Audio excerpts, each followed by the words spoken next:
Alright everyone, so the modding thing. I made a mod, it seemed to not work. It works for me. I have to confirm that the thing I'm exporting works for other people, but also let's scale it back a bit. Let's make the changes a little bit less extreme and only change a few weapons. So what are the weapons we are changing?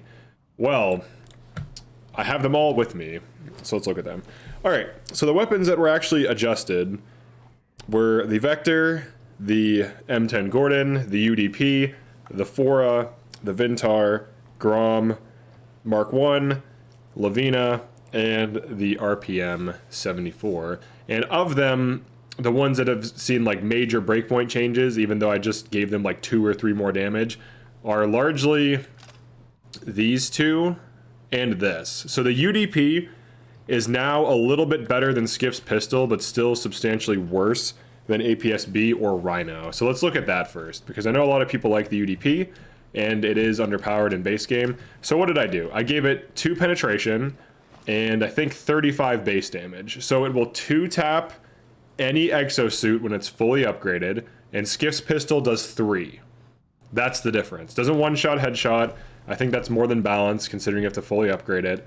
So it'll 2-tap. It won't one-tap even like the lesser exos, which that one was. The ones with the brown helmet, the gray helmet ones have slightly less armor. The ones with the brown helmet are slightly tankier, and you can see it downs them both. Now for the Vector, the big change on the Vector is I literally just boosted its damage by 3. So that when it 2-taps, it kills. So if you are on burst fire mode, which shoots 2 bullets, you can do one of these. Now, is that overpowered? No. Because the Bouquets and the Zuber both can 2-tap with AP ammo, and they are spammy and super easy to use. So this just allows you to use this as a kind of like 2-tap machine. Now, can I switch to full auto and just do this manually? Yeah. That's kind of how you can already run the gun without this mod. But I literally just boosted the damage by 3. I think there's a dude right there, isn't there? You can kind of just do that. So is it really a difference? Like, I know it seems like, oh, I one-tapped him, but like... Alright, so I just missed a shot there. So that's like the difference, really. Is like... You're still, like, if I just do bursts, I'm easily shooting 3 rounds and killing in a single click. But the difference is, it's cleaner, and it's just a 2-tap. So what it does, it takes your single click, converts into 2 clean shots, which do have a consistent spread. So the nice thing about this is it turns this into like a kind of DMR that has like a recoil pattern. And from far away, let's try to get like demo this here. Like move over here. It kicks, you can kind of see the 2 bullet impacts. It kicks up and to the right. So you can actually get 2 bullets exactly where you're aiming if you account for the recoil by dragging down and to the left just slightly. And you can get them hitting in the exact same location. It doesn't make it overpowered because you can basically already do this in 3-round bursts. It just makes it so that the 2-round burst actually does something. And I would say it moves Vector from A tier into S tier. It's like a higher skill Bison, which currently can just kind of... The Bison, like you can just get a high capacity magazine, just go like... And just kill like rooms of enemies with like no aiming, which is kind of stupid. So this is like a more precise version of that. Another major change is that I buffed the base damage of the Mark 1 so that it can one-shot headshot with AP ammo. I gave it 2 more base damage and 0.5 more penetration. Now this weapon shoots 308 rounds, but in order to make it not overshadow the SVU and the links, it cannot one-shot headshot with base ammo, so it has to use AP rounds and it needs to be upgraded. So now there's like trade-offs between them, so we can kind of demo that now. Find a head. Should I turn leaning off? There we go. Oh, he stopped moving. There we go. Let's take him out. Let's find a higher health one. Like that guy. I like when it says in parentheses, dies. Let's switch to base ammo. It might one-tap the lesser ones, but it won't one-tap the heavier armor. Yeah, so it'll one-tap the lesser ones. So there is a difference. These ones have less health and armor, or maybe just less armor. The brown helmet ones have more tanking. So you can see it doesn't one-tap the hardest enemies, but it will one-tap the weaker ones. Now that's important because in endgame fights you typically fight these mostly and things like them. There's reskinned ones that are just like all in gray, So just keep that in mind. So it doesn't really... There are other guns that hit better breakpoints against these particular enemies. And if you're ever wondering why sometimes I like 2 to 3 tap certain enemies, but then it like 3 to 4 taps others, that is actually the reason. For the Fora and the Grom changes, I just increased the damage of the Fora from 17 to 22 at base, and the penetration by 0.25, so just a pretty decent damage increase, but a slight penetration increase. It's still going to be worse than the Knee Pro, which is supposed to replace this in terms of progression. So I kept that intact, and I didn't make it so that it's like really good. It's just better against endgame enemies. It's not even close to optimal. Like against the 3 penetration, Karad and Knee Pro, it's going to be way less damage. And then for the Grom, I increased its base damage from 18 to 25, but left its penetration alone, which is 3. So it does have good penetration, so they should have better breakpoints. Let's actually check that out. See what we can kind of get here. Let's go to semi-auto mode. That's a lesser one. Let's kind of skip him. Go for this guy. 1, 2, 3. So 3 headshots with AP. And then 3 headshots with AP against the lesser ones as well. So this is actually endgame viable now. I feel like that's fine because like the Knee Pro, this is worse than the Knee Pro, but it has better recoil management. So like you could run this and it would just be decent now.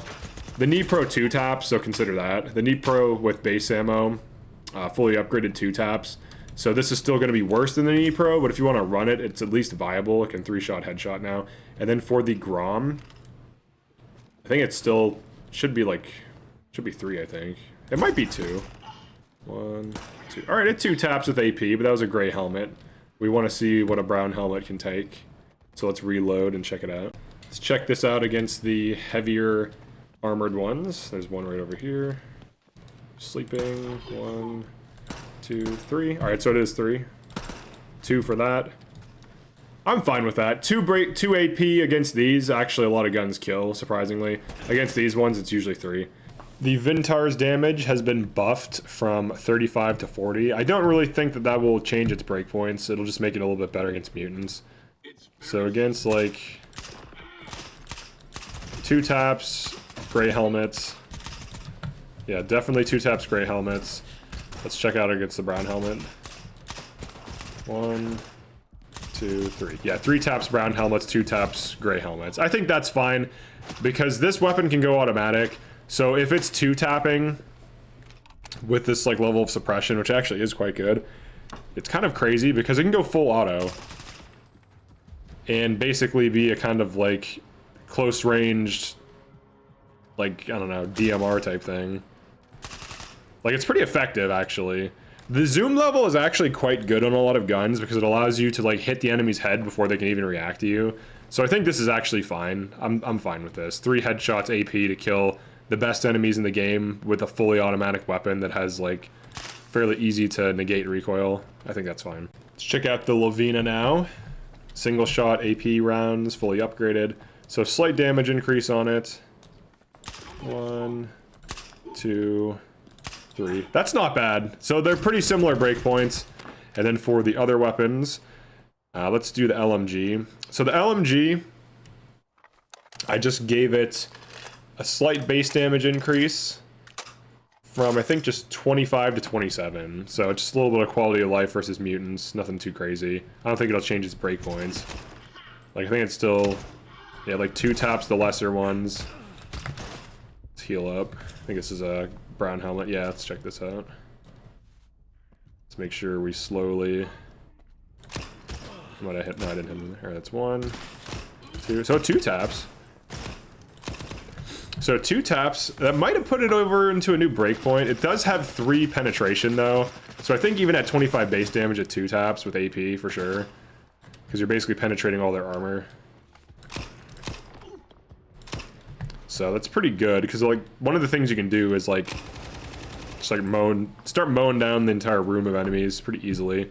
And also you can wallbang a little bit better with this because it has pretty high penetration. Alright, let's look at the Gordon now. So, to finish, let's look at the Gordon buffs. So the Gordon, I made it go from 10 to 25 damage, which sounds crazy until you actually try using this thing. On paper, this thing is crazy, but here's the reality of it. It's like really hard to control. You have to compensate for recoil. Burns out of ammo quickly also.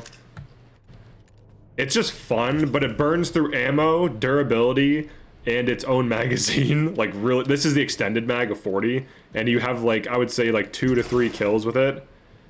Unless you get really good at controlling these bursts. Like that. It can be fun to use though, that's really the thing. I don't think, like honestly, APSB is way better than this, because like APSB, I just click once, it shoots 3-round burst. You know, with headshots, it just drops dudes super easily. With this thing, I feel like I have to like compensate for the recoil way more. I have to control my burst because here's how fast it empties a mag. So pretty quickly. But yeah, I will try releasing this mod.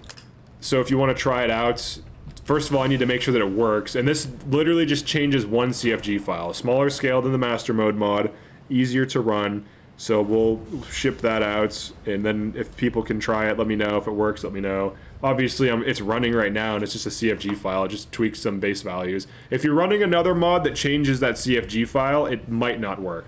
Because what will happen is whatever mod is loaded in last, I think, has priority. So it'll just overwrite this mod. So if you have a mod that changes, like, weapon dynamics and adjusts, like, the same file this mod adjusts, whichever one is loaded in last, I believe, will be the one that ends up executing.